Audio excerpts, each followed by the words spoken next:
నమస్తే కళ్యాణ్ గారు. నమస్తే జయ గారు. కళ్యాణ్ గారు, గిరిజ అనే ఒక అమ్మాయి మనకి మెయిల్ చేసింది.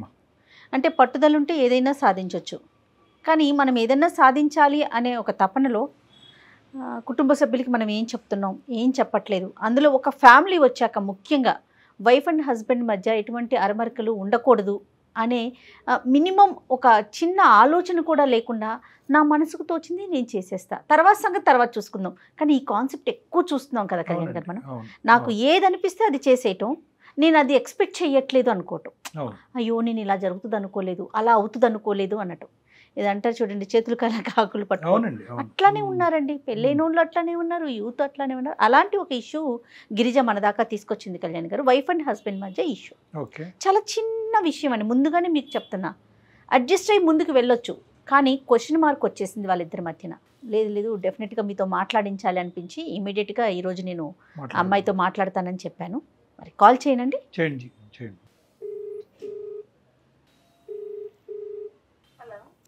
గిరిజ అండి మాట్లాడేది?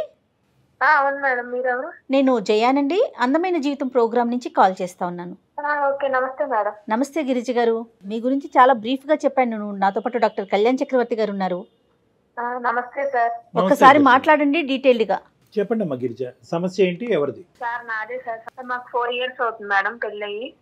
మా ఆయన గారు చాలా మంచివారు, మా అత్త మా మామగారు కూడా చాలా మంచివారు. సంతోషం.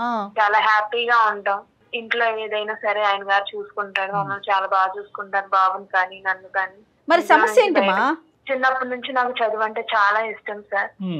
ఆ ఇష్టంతో పెళ్ళైన తర్వాత ఫోన్స్ ద్వారా చదువుకున్నాను సార్. నేను బాగా ఆన్లైన్ లో చదువుకొని గవర్నమెంట్ జాబ్ వచ్చింది. అబ్బా, చాలా ఎగ్జామ్స్ రాసావమ్మా లేదంటే ఫస్ట్ టైం?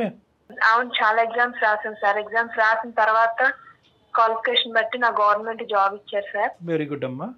అది మా ఆయన గారికి సర్ప్రైజ్ చేద్దామని చెప్పాను సార్. దానికి అది నచ్చలేదు. కాదు, అతనికి అసలు నువ్వు గవర్నమెంట్ జాబ్స్ కి ప్రిపేర్ అయ్యి ఎగ్జామ్స్ అన్ని రాస్తున్నావు అన్నది తెలుసా? అతను తెలియకుండా రాసావు? తెలీదు సార్. తెలియకుండా చదువుకొని దానికి సర్ప్రైజ్ చేశాను. చాలా హ్యాపీగా ఫీల్ అవుతారేమో అనుకున్నాను. కాదు మా, సరే నువ్వు చెప్పలేదు, దానికి కోపం ఉండొచ్చు, కానీ మంచి విషయమే కదా. ఇద్దరు సంపాదించుకోవటం చాలా ఆనందించదగ్గ విషయం. అందులో గవర్నమెంట్ ఉద్యోగం అంటే మాటలా? ఆయనకి ఎందుకు ఫీల్ అయ్యారు? అతను ఎందుకు ఫీల్ అయ్యారు అమ్మ? ఒక నిమిషం నాన్న గిరిజ, అతను ఎందుకు ఫీల్ అయ్యారు అనే దానికంటే అసలు అతనికి చెప్పకుండా ఎలా ప్రిపేర్ అయ్యో అసలు అంత అవసరం ఏముంది? అసలు అతనికి చెప్పకుండా ప్రిపేర్ అంటే చెప్తే ఒప్పుకోడు అతను? అవును సార్, ఒప్పుకోడు. తనే సంపాదించాలి, తనే పెట్టాలి, నన్ను ఇంట్లో నుంచి బయటికి వెళ్ళనీకూడదు. అది ఎప్పుడు కాన్సెప్ట్? ఇప్పుడా, పెళ్లికి ముందుదేనా? పెళ్ళైన కొత్తలో? ముందే సార్, పెళ్లికి ముందే చెప్పారు.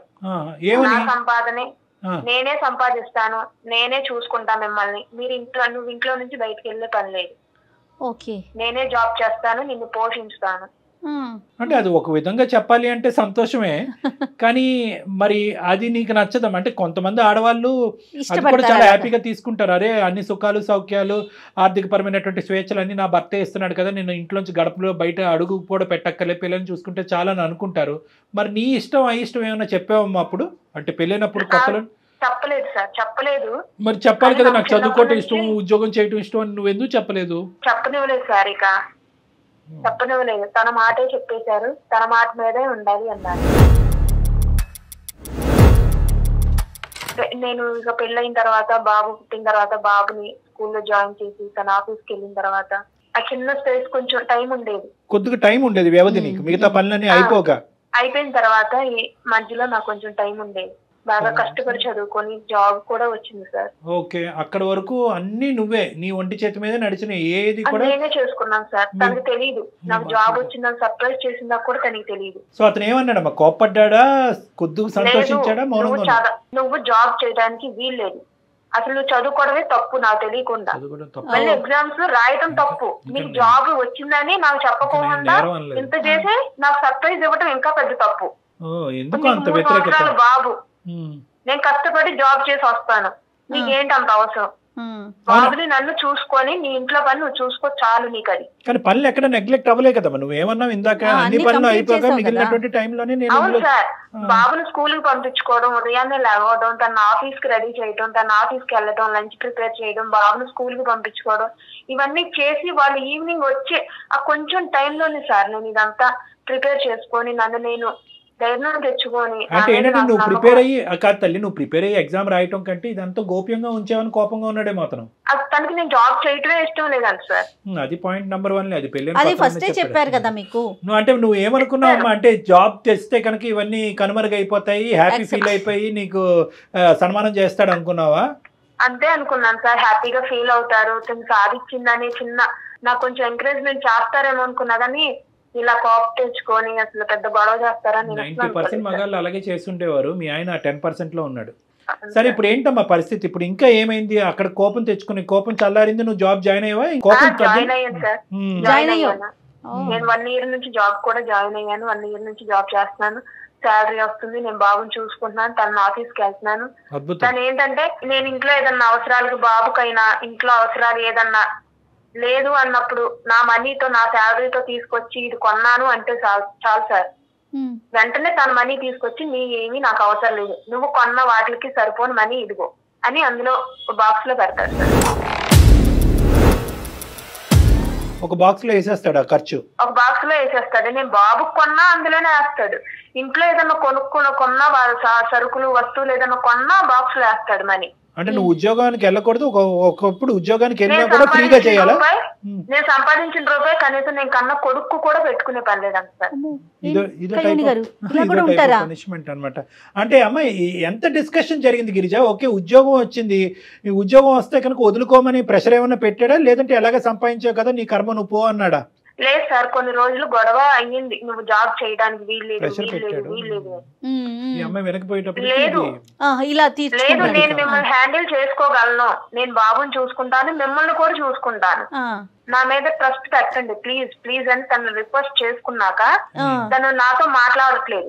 ఇక్కడ ఈ పని అవ్వలేదు, ఆ పని అవ్వలేదు, లేదా ఇది చేయలేదు, నువ్వు అది చేయలేదు, ఇలాంటి అది కూడా లేదు మేడం. నేను అన్ని ఎవ్రీ డే ఎనీ టైం తనకు అన్ని కంప్లీట్ చేసి సమకూర్చిన తర్వాతే బాబుని మళ్ళీ స్కూల్లో జాయిన్ చేసుకొని పంపించుకొని నేను ఆఫీస్కి వెళ్ళి నా జాబ్ నేను చేసుకొని ఈవినింగ్ రాగానే తనకి చేయాల్సినవి చేసి బాబుకి చేయాల్సినవి చేసి నేను ఎక్కడ ఇబ్బంది కలిగించట్లేదు మేడం. ఫ్యామిలీకి చేయాల్సిన ఎఫెక్ట్స్ అని నేను చేస్తున్నాను, తనకి చేయాల్సిన బాధ్యత నేను చేస్తున్నాను, ఒక భర్తకి చేయాల్సింది, ఒక నా కొడుకు చేయాల్సింది. ఏం లేదు, అతను గీసిన లక్ష్మణ రేఖ ఈ అమ్మాయి దాటింది అన్నది ఒకటే పట్టుదల ఇక్కడ, అంతే కదమ్మా? అంతే సార్. అతని కాన్సెప్ట్ ఏంటంటే ఆడవాళ్ళు ఉద్యోగం చేయకూడదు, ఇంట్లో పెళ్ళప్పుడు నేను చెప్పేశాను, నా శాలరీ, నా సంపాదన, నా కష్టం, నా భార్య, నా పిల్ల ఇదే, నేను చెప్పిందే నువ్వు చెయ్యాలి, నేను ఎంత ఇచ్చానో అంతే వాడాలి ఇంట్లో, నీ మనీతో నువ్వేం తెచ్చినా నాకు అయ్యొద్దు, నేను అది తీసుకోను, నా కొడుకైనా సరే అని. నేను బాబుకు సంబంధించింది ఏదైనా కొన్నా తను వెంటనే ఆ మనీ తీసుకొచ్చేస్తాడు, ఆ బాక్స్ లో వేసేస్తాడు, నా కళ్ళ ముందు వేసేస్తాడు. కాదమ్మా వాళ్ళ పేరెంట్స్ సంగతి ఏంటి? వాళ్ళ డాడీ ఆల్రెడీ రిటైర్ అయ్యాడు, జాబ్ గవర్నమెంట్ జాబ్. వాళ్ళ మదరు రీసెంట్ గానే రిటైర్మెంట్ తీసుకున్నారు, వాళ్ళకు ప్రైవేట్ ఆఫీస్ లో జాబ్ చేస్తున్నారు, తిను జాబే, నేను ఎందుకు చేయకూడదు? పెళ్ళం ఉద్యోగం చేయకూడదు కాన్సెప్ట్ ఇలా కూడా ఉన్నారా? కాదమ్మా అది అడిగావా మరి? మీ అక్క చేస్తుంది? అడిగాను సార్. అడిగితే నాకు ఉండాల్సింది నాకు ఉంటాయి, నువ్వు ఇంట్లో నుంచి బయటకు వెళ్ళే పని లేదు, అయినా నీకు జాబ్ చేయాల్సిన అవసరం ఏంటి? ఒక్క మాట, ఇప్పుడు జనరల్ గా ఇతనికి ఉద్యోగం అని ఈ అంశాలన్నీ పక్కన పెట్టి జనరల్ గా నీకు కావాల్సినటువంటి స్వేచ్ఛ, ఫ్రీడమ్, బయటకు వెళ్ళటానికి, నలుగురిలో ఉండటానికి ఇస్తాడా, లేదంటే కొంచెం ఏమైనా అనుమానం అనేది ఏమైనా ఉందా?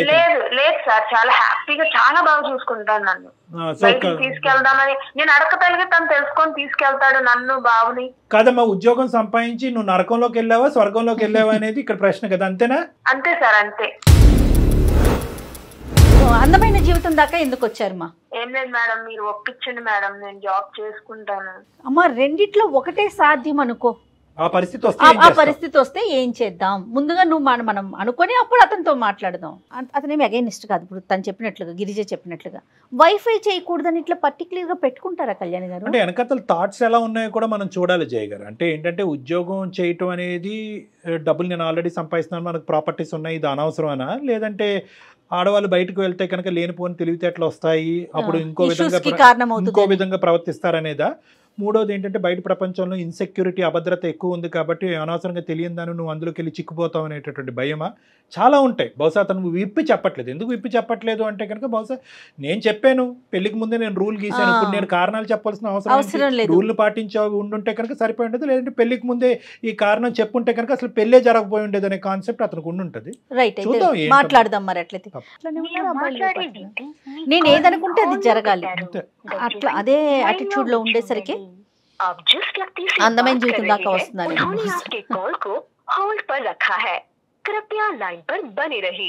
హలో చెప్పు. నేనండి జాబ్ చేసుకుంటానండి. నేను లేదు, నాకు ఇష్టం లేదు. ప్లీజ్ అండి, బాబు కోసమైనా ఒప్పుకోవచ్చు కదా. లేదు లేదు, గవర్నమెంట్ జాబ్ అండి, గవర్నమెంట్ జాబ్ ఎంతో మందికి ఎంతో చేసుకుంటే కానీ రాదు, కానీ నాకు వచ్చింది కదండి. మీది ప్రైవేట్ జాబ్ కదా. ఈ రోజుల్లో ఏది నమ్మలేము, ఏ సిచ్యువేషన్ ఎలా మారిందో తెలియదు కదా. నాది పర్మనెంట్ కదా జాబ్, చేసుకుంటానండి. ప్లీజ్. నాకు ఇష్టం లేదని చెప్తున్నాను. 1 year బట్టి అడుగుతున్నాను మిమ్మల్ని, ఇంతవరకు నాతో సరిగ్గా మాట్లాడలేదు మీరు. నేను కొన్నా కానీ మనీ పెడుతున్నారు, నాకు అది నచ్చట్లేదు. జాబ్ కావాలా? నాకు 2 కావాలండి. మీరు కావాలి, జాబ్ కావాలి, బాబు కావాలి, మన ఫ్యామిలీ కావాలి, మన ఫ్యూచర్ కూడా కావాలి. గిరిజ పని చేయకూడదనే కారణం ఏంటి నీకు? మీ అమ్మగారు చేస్తున్నారు, మీ చెల్లి చేస్తున్నారు. ఒక తల్లి ఒక చెల్లి చేయటానికి, ఒక భార్య చేయటానికి డిఫరెన్స్ ఏంటి? నాకు నచ్చదు సార్. ఎందుకు నచ్చదు? అదే కారణం లేదు కళ్యాణ్ గారు. నచ్చకపోవటానికి కారణం ఏంటి నాన్న? అంటే నీ గీత దాటిందనా, నీ మాట దాటిందనా, ఏంటి కారణం? బయట ఉన్న సిచ్యువేషన్స్ బట్టి సార్. నీ సిచ్యువేషన్స్ జల్లంగా ఉండే ఏం సిచ్యువేషన్స్ ఉన్నాయ్యా? మేమందరం ఉద్యోగాలు చేసుకోవట్లా? అనుమానాలా, భయాలా, కోపాలా?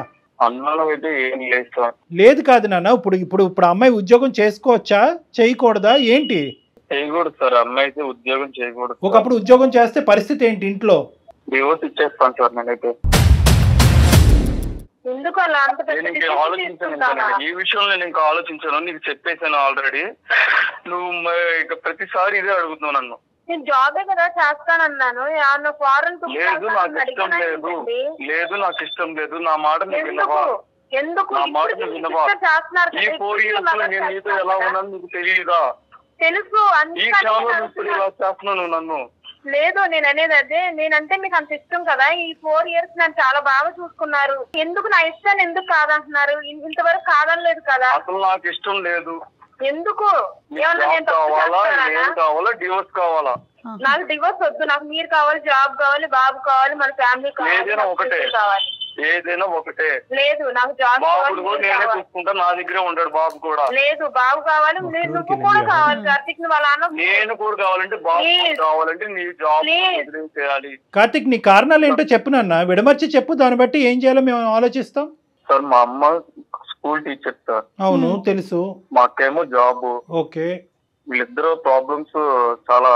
అంటే ఏంటి ప్రాబ్లమ్స్ అంటే ఏంటి? అంటే ఉద్యోగంలో ఉండే మిగతా మగవాళ్ళ వల్ల, హైయర్ అఫీషియల్స్ వల్ల ప్రాబ్లమ్స్ ఏంటి? ఆ ప్రాబ్లం సార్ మగవాళ్ళ వల్ల బయట వెళ్ళి మళ్ళీ ఇంటికి వస్తారో రారో అదొక ఇబ్బంది. ఎప్పుడు వస్తారని భయంతో ఉండాలి. ఊహించుకుంటున్నాడు, మనసులో ఊహించుకుంటున్నావు. కానీ ఇప్పుడు ఎన్నో కొన్ని లక్షల మంది ఆడవాళ్ళు ఈ రోజు పనులు చేసుకుంటున్నారు, కుటుంబాన్ని నిలబెడుతున్నారు, డబ్బులు సంపాదిస్తున్నారు. కానీ ఆ అమ్మాయికంటూ అదొక హాబీ, అదొక ఇంట్రెస్ట్, ఒక ప్యాషన్, చిన్ననాటి తన కోరిక. నీ భార్య ఇప్పటి వరకు నీకేమీ ఒక గొంతెత్తి ఒక కోరిక కూడా కోరలేదు. తను కోరుకునేటటువంటి ఒకే ఒక కోరిక ఏంటంటే నన్ను ఉద్యోగం చేసుకోనివ్వండి. నీ భయాలు అలాంటివి ఏమన్నా ఉంటే కనుక ఆ భయాలు నిర్మూలించడానికి, నీకుండే అనుమానాలు నిర్మూలించడానికి, ఇటువంటి అంశాలు ఎక్కడన్నా ఉంటే కనుక దాని ఎగ్జాంపుల్స్ బట్టి నీ మనసు మార్చడానికి నేను రెడీగా ఉన్నాను. దీనికి మీ జీవితానికి ముడి పెట్టకండి. ఎందుకంటే మీరు ఆల్రెడీ ఒక పిల్లవాడిని కన్నారు. ఆ బాబు మీ ఇద్దరు వైపు ఒక ఆశగా చూస్తున్నాడు. ఇంట్లో వాతావరణం బాగాలేదు, అమ్మ నాన్నతో మాట్లాడదు, నాన్న అమ్మతో మాట్లాడదు, ఉదయం అంతా డే కేర్లో వదులుతారు, సాయంత్రం వేయించేటప్పటికి ఈ ఉక్కిరి బిక్కిరి వాతావరణం. ఇందులో ఆ పిల్లవాడు ఎలా ఎదుగుతాడు? వాడికి ఎటువంటి మానసిక పరివర్తన వస్తుంది, ఎటువంటి మానసిక పరమైనటువంటి ఎదుగుదల ఉంటుంది, భవిష్యత్తులో వాడు ఎలా ఆరోగ్యంగా ఉంటారు? ఇప్పుడు మీరు ఏది ఆలోచించినా ఆ పిల్లవాడి భవిష్యత్తు దృష్ట్యా ఆలోచించాలి. ఏం పెద్ద తప్పు పని చేస్తుంది ఆ అమ్మాయి? నీకేదో భయంకరమైనటువంటి ఆలోచనలు, అనుమానాలు నీ బ్రెయిన్లో ఉన్నాయి. అవి కరెక్ట్ కాదు, అవి కాన్సెప్ట్ కరెక్ట్ కాదు, అది ఇప్పుడు ఉండేటటువంటి పరిస్థితులకి దగ్గరగా లేదు. ఆడపిల్లగా తనకు తానుగా చూసుకునేటటువంటి కెపాసిటీ తనకుంది. ఈ రోజుల్లో ఆడపిల్లలకు ఉంది. సమాజం అంత గొడ్డిబారిపోలేదు. సొసైటీలో చెప్పమ్మా. జాబ్ చూసి ఒక్కసారి నేను చేసే జాబ్ చూసి నువ్వు నన్ను వద్దు చెయ్యాలో వద్దు అనేది నువ్వు డిసైడ్ చేసుకో. నా మీద నమ్మకం ఆఫీస్ కి తీసుకెళ్ళి అక్కడ ఎలా ఉందో వాతావరణం ఉంది. కానీ నాకు నువ్వు జాబ్ చేయడం నాకు అసలు ఇంట్రెస్ట్ లేదు. అమ్మ గిరిజ, మరి అతను పాడిందే పాటగా ఉంది, మరి ఇదే పాట రోజు మీ ఇంట్లో వినిపించేది కూడా? అవును సార్, అందుకనే సార్ మిమ్మల్ని అప్రోచ్ చేయాలి. కాదమ్మా గిరిజ, ఒక కారణం కూడా చెప్పట్లా అతను. లేదు మేడం, సమస్య ఏంటంటే ఇప్పుడు మీరు చాలా మంచి మాట అన్నారు. సహజసిద్ధంగా మనకు అందమైన జీవితంలో వచ్చే ప్రతి కాల్కి ఒక బలమైనటువంటి కారణం ఉంటుంది. ఇక్కడ మనకి కార్తిక్ తో మాట్లాడుతుంటే ఏంటంటే అతను పాడిందే పాటగా ఉంది. ఐదర్ ఇక్కడ రెండు అయి ఉండాలి, చాలా కారణాలు ఉన్నాయి, విచిత్రమైన కారణాలు ఉన్నాయి, పబ్లిక్ గా ఆ కారణాలు చెప్తే నవ్వుకునే కారణాలు ఉన్నాయి అనే ఆలోచనతో అన్నా చెప్పుకోండి ఉండాలి. లేదంటే కారణాలు లేవు, సింపుల్ గా నాకు ఒక ఫిక్స్డ్ ఐడియాతో పెళ్లికి ముందు నేను ఒక డిజైన్ చేశాను, ఆ డిజైన్ లో నువ్వు ఫిట్ అవ్వాలి అనే మొండి వైఖరైనా అయి ఉండొచ్చు. సరే ఏదైనా, కార్తిక్ ఉన్నావా నాన్న లైన్ లో? ఉన్నాను సార్. 2 నిమిషాలు విన్నానా? నీకంటే ఇంతకంటే భయంకరంగా ఆలోచించి ఒక ఫిక్స్డ్ కాన్సెప్ట్ ఐడియాతో ముందుకెళ్ళేటటువంటి వాళ్ళని ఎంతో మందిని నేను మార్చాను. ఎందుకంటే నువ్వు ఇక్కడ ఏమీ లేదు. ఒకటి మగాడు అనేటప్పటికీ ఒక మేల్ ఈగో ఉంటుంది. అందులో ఏంటంటే ముందుగానే నువ్వు ఒక కండిషన్ పెట్టి ఆ కండిషన్ ఈ అమ్మాయి దాటేటప్పటికి అందులో సీక్రెట్గా 4 సంవత్సరాల పాటు పుస్తకాలు లేకుండానే ఆన్లైన్లో చదువుకుని ఎగ్జామ్ రాసేసి జాబ్ కొట్టిన తర్వాత భర్తకు సర్ప్రైజ్ చేసి నా కెపాసిటీ ఇది అని చెప్పి గొప్పగా నిన్ను ప్రూవ్ చేసుకోవడానికి ఆ అమ్మాయి రివర్స్లో ఆలోచించింది. ఆ రివర్స్ కాస్త ఆ అమ్మాయికి బిడ్స్ కొట్టింది. ఇదేమైంది అంటే కనుక నువ్వేమనుకున్నావు అంటే కనుక నువ్వు జాబ్ సంపాదిస్తే ఏంటి, అవన్నీ సంపాదిస్తే ఏంటి, అసలు సీక్రెట్గా ఎందుకు పెట్టావు, నేను కాదనుకున్నది నువ్వు ఎందుకు చేసావు, ఇప్పుడు జాబ్ సంపాదిస్తే ఏంటి, నువ్వు ఐఏఎస్ ఆఫీసర్ అవుతానేంటి, ఇంకో కింగ్ అవుతానేంటి, నాకు అనవసరం నువ్వు కాన్సెప్ట్లోకి ఉన్నావు. ఇక్కడ ఏంటంటే ఈరోజు ఆ అమ్మాయి చేసిన తప్పు అనేది తను ఒప్పుకుంటుంది. ఒక్కసారి ఇంకో యాంగిల్లో ఇంకో పాత్వేలో ఆలోచించు. ఈరోజు నీకంటూ ఏవైతే కోరికలు ఉన్నాయో అవే కోరికలు ఆ అమ్మాయికి కూడా ఉన్నాయి. ఏదో ఒకటి జీవితంలో సాధించాలని చిన్నటి కోరిక, ఒకే ఒక కోరిక నాన్న. దీనికి మించినటువంటి కోరికలు ఏమీ లేవు. 4 years పాటు నువ్వు కూడా చాలా బాగా చూసుకున్నావు, ఎటువంటి లోపం లేదు. ఆ అమ్మాయి కూడా 110% హ్యాపీ. ఈ 4 years బట్టి నీ మీద ఒక్క కంప్లైంట్ కూడా లేదు. తను ఇప్పుడు ఏంటంటే ఇప్పుడున్న పరిస్థితులు ఏంటంటే ఉద్యోగం ఉంచాలా, ఓడవాలా, బయటికి రావాలా అనేది. ఒకప్పుడు ఆ అమ్మాయి ఉద్యోగం నుంచి నేను బయటకు వస్తానన్నా కూడా ఎవ్వరు సమర్థించరు, మేము కూడా సమర్థించడం. వాస్తవానికి నువ్వు కూడా నీ మనస్సాక్షి కూడా సమర్థించదు. తాత్కాలికంగా అమ్మాయి ఉద్యోగం నుంచి బయటకు వస్తే కనుక కార్తీక్ ఏమైనా హర్షిస్తాడేమో కానీ రేపొద్దున ఇదేంటబ్బా నలుగురు 4 విధాలుగా మాట్లాడుకుంటారు. ఏంటయ్యా మీ ఆవిడ గవర్నమెంట్ జాబ్ వచ్చిందంట, నీకు ఇష్టం లేక నీ కష్టం చెప్పి మానిపించేవంట, మేము నానా తంటాలు పడుతున్నాం, సంవత్సరాల కొద్ది ఎగ్జాములు రాస్తున్నాం, ఏజ్లు బారైపోతున్నాయి, మా గవర్నమెంట్ జాబులు రావట్లేదు. ఉద్యోగం సంపాదించి ఆ విధంగా నీ సపోర్ట్ లేకుండా ఉద్యోగం సంపాదించినటువంటి ఒక ఆడపల్లి చేత ఉద్యోగం ఎలా మానిపిస్తావా అని చెప్పి అంటే కనుక అది నీకే చిన్న చూపుగా ఉంటుంది నాన్న. కాబట్టి నా ఉద్దేశం ఏంటంటే మనందరికీ కోరికలు ఉంటాయి, మనందరికీ ఆలోచనలు ఉంటాయి. అంతవరకు ఎందుకు ఇదే పంచాయతీలో నేను జయ గారు ఉంటాం. నువ్వు కావాలంటే మీ అమ్మగారిని మీ సిస్టర్ని లైన్ కలుపు, వాళ్ళు హర్షిస్తే కనుక మేము ఇద్దరు ఇక్కడి నుంచి లేచి వెళ్ళిపోతాం. మేమే తప్పని మేము ఒప్పుకుంటాం. మీ అమ్మగారు మీ సిస్టరు ఇంతకాలం బట్టి ఉద్యోగం చేస్తున్నారు, 1,00,000 సమస్యలు చూశారు అని అన్నావు. ఆ తంటాల వల్ల, అనుభవాల వల్ల వాళ్ళు ఒక మెచ్యూరిటీ అనుభవం పెరుగుతుంది, ఒక ఆలోచన శక్తి పెరుగుతుంది, పిల్లల్ని పెంచేటటువంటి విధానాల్లో మార్పు వస్తుంది, కష్టం అంటే జీవితం అంటే ఏంటో తెలుస్తుంది. అంతేగాని గూట్లో పక్షిలాగా 4 గోళ్ల మధ్యన ఉంచేసి సమాజానికి ఎక్స్పోజ్ చేస్తే ఆడవాళ్ళు చెడిపోతారు, పాడైపోతారు, పక్కదో పడతారు, మగాళ్ళు ఏదో చేసేస్తారు, బాసులు ఇబ్బందులు పెట్టేస్తారంటే ఇబ్బందులు పెట్టకుండా నీ జీవితం ఎక్కడది నాన్న? నువ్వు పడలేదా నువ్వు చేసేటటువంటి ఉద్యోగంలో? Exposure makes you more mature. నువ్వు బయటకు వెళ్ళి ఎక్స్పోజ్ అవుతే కనుక నీ ఆలోచన శక్తి పెరుగుతుంది, నువ్వు జీవన విధాన శైలిలో మార్పులు తెచ్చుకుంటావు, పిల్లల్ని ఎలా పెంచాలో నీకు అర్థమవుతుంది. ఇన్ని అడ్వాంటేజెస్ ఉంటాయి. ఇది కేవలం డబ్బు గురించే కాదు, ఆ అమ్మాయి ఉద్యోగం చేసి సంపాదించినంత మాత్రాన మగాడిగా నిన్ను తక్కువ చేయటం కూడా కాదు. దయచేసి ఈ ఆలోచనలు మలుపు తిప్పుకుని మార్చుకునేటటువంటి ప్రయత్నం చేయి. దీనికి మించి ఆలోచనలు, అనుమానాలు నీకు ఏమైనా ఉంటే ప్లీజ్ వెల్కమ్, నా దగ్గరికి రా, కూర్చొని మాట్లాడుకుందాం. అంతేగాని ఆ అమ్మాయికి అదా ఇదా అని చూస్ చేసుకోమని చెప్పి మన మీద కత్తి పెట్టద్దు నాన్న, అది తప్పది, అది జీవితం. నేను మిమ్మల్ని కలుస్తాను సార్. నన్ను కలు, కానీ దానికి ముందు ఏంటంటున్నానంటే దానికి దీనికి ముడుకు పెట్టకు. ఒక్కసారి కనువిప్పు. చాలా నేరో మైండెడ్గా ఆలోచిస్తున్నావు, చాలా ఫిక్స్డ్గా ఆలోచిస్తున్నావు. నువ్వు బ్రాడ్ మైండెడ్గా ఆలోచించాలి సార్. నా ఆలోచన తప్పని నాకు ఇప్పుడు అర్థమవుతుంది సార్. రైట్ గుడ్ నాన్న. ఓకే నాన్న, ఆల్ ది బెస్ట్. అమ్మా నువ్వు కూడా రా గిరిజ, నేను అపాయింట్మెంట్ టైం స్లాట్ ఇస్తాను.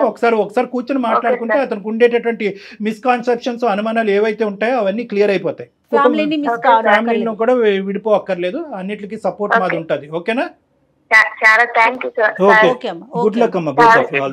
కానీ చాలా కొత్తగా అనిపించింది కళ్యాణ్ గారు నాకైతే. ఇట్లా కూడా ఆలోచిస్తున్నారు, ఇంకా ఏం ఆలోచన.